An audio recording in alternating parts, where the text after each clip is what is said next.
Hello friends, तो चलिए start करते हैं हम सामान्य विज्ञान की प्रश्न। ये 100 प्रश्न होंगे कुल मिला के, और ये जितने भी प्रश्न हैं वो एनसीईआरटी का निचोड़ होंगे। ऐसे प्रश्न हैं जो परीक्षा में बार बार पूछे जाते हैं। तो चलिए स्टार्ट करते हैं। देखिए, पहली क्वेश्चन है, खाद्य श्रृंखला में सबसे ज़्यादा संख्या किसकी होती है। प्रश्न पूछा जा रहा है कि खाद्य श्रृंखला में सबसे ज़्यादा संख्या किसकी होती है। तो आपको इसके सही आंसर बताना है। तो आपको सही इसका आंसर क्या हो जाएगा, ऑप्शन डी, अपघटक की। किसका होता है, अपघटक का। देखिए फ्रेंड्स, ये खाद्य श्रृंखला होता क्या है, ये सबसे पहले ये जानिए कि खाद्य श्रृंखला होता क्या है। देखिए, ये जो खाद्य श्रृंखला ये बताता है कि कौन से जीव पर्यावरण में दूसरे जीव को खाता है। जैसे आप देख रहे होंगे, इस पिक्चर के माध्यम से हम समझाने का प्रयास करते हैं कि खाद्य श्रृंखला जीवों का एक रैखिक अनुक्रम है।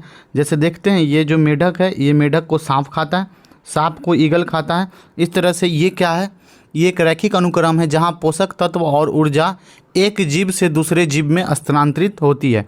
जैसे देखिए, सूर्य से प्रकाश ये जो है पृथ्वी पर पहुंचती है, तो ये पौधा सबसे पहले इसकी ग्रहण करती है ऊर्जा, और इससे क्या करता है, इससे आप देख रहे हैं कीट पतंग जितने भी है वो इसके भक्षी होते हैं। मतलब the mouse it's the grass hopper. ये दूसरा होता है कौन, माउस। माउस को कौन खाता है, आप देख रहे होंगे, स्नैक इट्स द माउस। कौन खाता है, स्नैक जो है किसको खाता है, वो माउस को, चूहा को खाता है। और ऐसा तब तक होता है जब तक एक जीव दूसरे जीव को खा जाता है। यह उत्पादक जीव से शुरू होता है और श्रृंखला का अनुसरण होता है। जैसे ये जो है जीव से शुरू होता है और फिर कहाँ ख़त्म हो जाता है, अनुश्रृंखला जो है ये श्रृंखला का अनुसरण कर देता है और अपघटक के साथ समाप्त हो जाता है। अपघटक जैसे डिकम्पोजर होता है उसके साथ समाप्त हो जाता है। और खाद्य श्रृंखला को समझने के बाद हमें एहसास होता है कि कैसे एक जीव जीवित रहने के लिए दूसरे जीव पर आश्रित रहते हैं। अब ये चूहा नहीं रहेगा तो ये जो है सांप इसके बिना कैसे रहेगा, और सांप नहीं रहेगा तो ईगल कैसे रहेगा। और देखिए, इस तरह से प्राथमिक स्रोत जो होते हैं शाकाहारी होते हैं और दूसरा स्रोत कौन होते हैं, मांसाहारी होते हैं। तो ये थी खाद्य श्रृंखला। चलिए नेक्स्ट क्वेश्चन है। नेक्स्ट है, पादप तथा जंतु में मुख्य अंतर क्या है। पूछा जा रहा है कि पादप तथा जंतु में मुख्य अंतर है। ऑप्शन दिया हुआ है, तो इसमें आपको राइट आंसर बताना है। तो इसमें राइट आंसर क्या हो जाएगा, इसका मुख्य अंतर क्या होता है, पोषण होता है। इसका राइट आंसर क्या हो जाएगा, ऑप्शन बी हो जाएगा। नेक्स्ट है, निम्न उत्तक की कोशिकाओं में से किसमें विभाजन की क्षमता होती है। देखिए, दिया हुआ है, उत्तक का नाम दिया हुआ है, इसमें पूछ रहा है कोशिकाओं में से किसमें विभाजन की क्षमता होती है। तो इसका राइट आंसर क्या हो जाएगा, इसका राइट आंसर हो जाएगा ऑप्शन सी, विभोज्योतक। विभोज्योतक उत्तक में ही विभाजन की क्षमता होती है। नेक्स्ट है, निफेंथिस खासियाना, जिसे हम क्या कहते हैं, घटपर्णी भी कहते हैं, नामक दुर्लभ एवं आपातीय पौधा कहाँ पाया जाता है। तो इसका सही आंसर क्या हो जाएगा, ऑप्शन सी, मेघालय में। कहाँ हो जाएगा, ऑप्शन सी, मेघालय में। नेक्स्ट है, आर्कीबैक्टीरिया के एक समूह के उत्पादन के लिए उपयोग में लाया जाता है। एक आर्कीबैक्टीरिया नाम का एक समूह है, उसके में पूछ रहा है कि उत्पादन के लिए क्या उसके उपयोग में लाया जाता है। तो क्या उपयोग में लाया जाता है, ऑप्शन बी, मेथेन इसके उपयोग में लाया जाता है। अगर आपसे पूछा जाए कि मीथेन का रासायनिक सूत्र क्या होता है, मीथेन का जो है रासायनिक सूत्र CH4 होता है। क्या होता है, CH4। और यह एक प्रकार का जो है ग्रीन हाउस गैस भी है। क्या है, ग्रीन हाउस गैस भी है। नेक्स्ट है, किस शैवाल का उपयोग अंतरिक्ष अनुसंधान में किया जाता है। किस शैवाल का प्रयोग अंतरिक्ष अनुसंधान में किया जाता है। तो इसका राइट आंसर क्या हो जाएगा, ऑप्शन डी, कोलोरेला का। शैवाल कोलोरेला नाम का है जिसका उपयोग अंतरिक्ष अनुसंधान में किया जाता है। नेक्स्ट है, निम्न के साथ मिलाने से एजोला एक अच्छा उर्वरक होता है। किसके साथ एजोला को मिला दिया जाए ताकि वह एक अच्छा उर्वरक हो जाएगा। तो इसका सही आंसर क्या हो जाएगा, ऑप्शन ए, नीलहरित शैवाल। नीलहरित शैवाल और एजोला को मिला दिया जाएगा तो अच्छा उर्वरक हो जाएगा। नेक्स्ट है, नीलहरित शैवाल का उपयोग नत्रजन आपूर्ति हेतु किया जाता है। नत्रजन आपूर्ति हेतु किसके लिए किया जाता है। तो इसका सही आंसर हो जाएगा ऑप्शन सी, धान के प्रयोग के लिए। किसके, धान के प्रयोग के लिए। नेक्स्ट है, हॉर्नवट किसे कहा जाता है। हॉर्नवट किसे कहा जाता है। तो इसका सही आंसर क्या हो जाएगा, ऑप्शन डी, एनोयोसिरोज को। नेक्स्ट है, संसार में 90% प्रकाश संश्लेषण कहाँ से होता है। 90% प्रकाश संश्लेषण जो होता है वो वृक्ष से नहीं होता है, वो होता है शैवाल से। इसका राइट आंसर क्या हो जाएगा? Option C. नेक्स्ट है, निम्न में से कौन सा बीकर का लक्षण नहीं है? देखिए बीकर का लक्षण पूछ रहा है, निम्न में से कौन सा नहीं है? तो ये उपापचय क्रियाओं की दर को बढ़ाता है, ये है बीकर का लक्षण। ये सभी प्रोटीन भी होते हैं बीकर।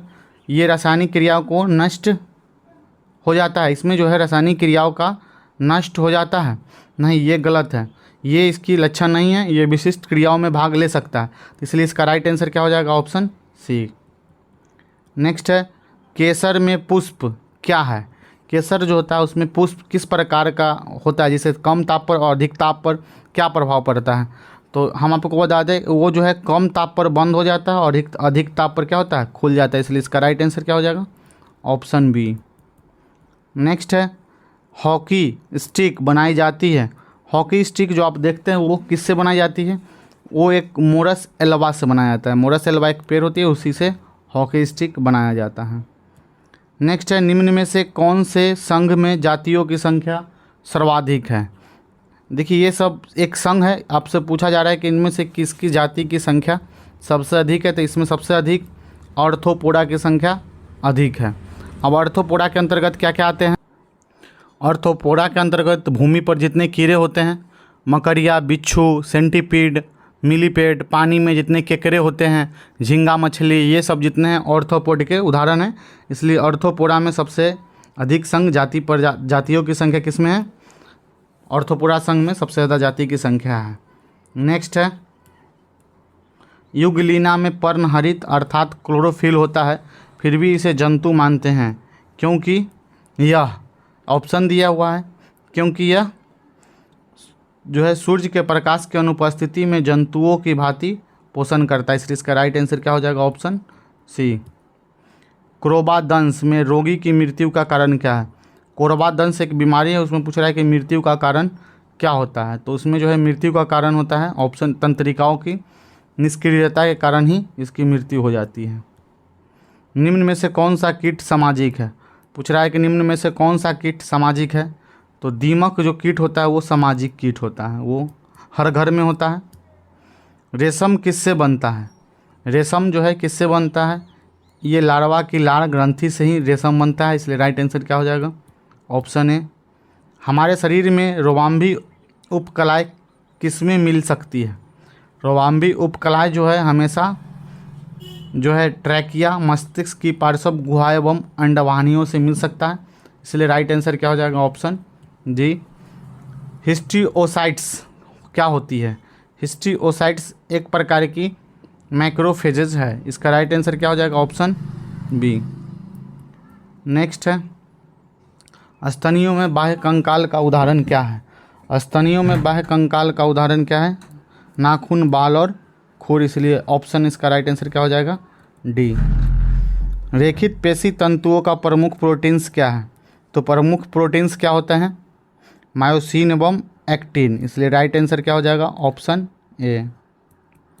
नेक्स्ट है, भोजन ग्रहण के बाद आहार नाल की तरंग गति और इसकी दीवार की ग्रंथियाँ के स्त्रावन का उत्तेजन किस में होता है? तो इसका जो होता है स्त्रावन का उत्तेजन किस में होता है? ये होता है प्राणुकंपी तंत्र में। इसलिए राइट आंसर क्या हो जाएगा? Option B. तंत्रिका तंतु में आवेग का प्रारंभ तंतु की आवरण काला में किनकी प्रागम्यता बढ़ने से होता है? तो ये जो है सोडियम आयन के बढ़ने के कारण होता है। ये राइट आंसर क्या हो जाएगा? Option B. एसिटिकोलिन का स्त्रावन करने वाली कोशिकाएं कौन है? एसिटिकोलिन का स्त्रावन करने वाली कोशिका कौन है? ये जो है नेफ्रॉन्स, जो है नेफ्रॉन्स के द्वारा इसका स्त्रावन होता है। न्यूरॉन्स के कोशिकाओं की संख्या सबसे अधिक किस में होती है? न्यूरॉन्स की कोशिकाओं की सबसे अधिक संख्या जो है मस्तिष्क में होती है। राइट आंसर क्या हो जाएगा? Option A. मानव शरीर में पाई जाने वाली सबसे बड़ी अंतरस्त्रावी ग्रंथि कौन सी है? तो सबसे बड़ी अंतरस्त्रावी ग्रंथि थायराइड ग्रंथि है। ऑप्शन बी इसका राइट आंसर है। जब नर व मादा बाह्य लक्षणों के आधार पर पहचाना जा सकता है तो इसे क्या कहते हैं? तो इसे क्या कहते हैं? इसे लैंगिक द्विध्रुवता कहते हैं। नेक्स्ट है, श्वसन द्वारा उत्पन्न ऊर्जा का संचय किस में होता है? श्वसन द्वारा जो उत्पन्न ऊर्जा है उसका संचय किसके द्वारा होता है? इसका ऊर्जा का संचय जो है एटीपी अणु में होता है। नेक्स्ट है, ऊर्जा के लिए कोशिकीय ईंधन के विघटन को क्या कह सकते हैं? तो इसको कह सकते हैं जैव रासायनिक जारण, अपचय और अंतःश्वसन, तीनों कह सकते हैं। इसका राइट आंसर क्या हो जाएगा? ऑप्शन डी, उपयुक्त सभी।